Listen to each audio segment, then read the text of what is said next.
সাপোর্টে আছেন, সংকটাপন্ন অবস্থা। তবে হ্যাঁ, তার অবস্থার এখনো উন্নতি নাই, সেই অবস্থার অবনতি সেই অবস্থায় রয়েছেন।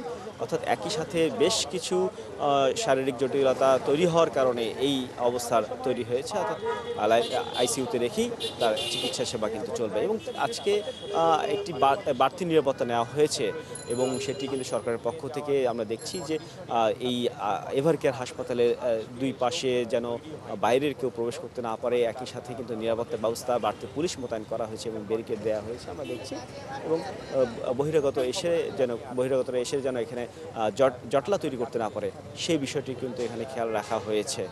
কানিজ, এই ছিল আসলে সর্বশেষ তথ্য এভারকেয়ার হাসপাতাল থেকে। সাজিদ, ধন্যবাদ আমাদের সাথে যুক্ত থাকার জন্য। আপনি থাকুন সেখানে। নিশ্চয়ই বিএনপি চেয়ারপারসন বেগম খালেদা জিয়ার শারীরিক অবস্থার যে কোনো খোঁজ খবর আমরা আপনার মাধ্যমে দর্শকদেরকে জানানোর চেষ্টা করব। দর্শক যুক্ত ছিলেন সহকর্মী সাজিদ সরকার।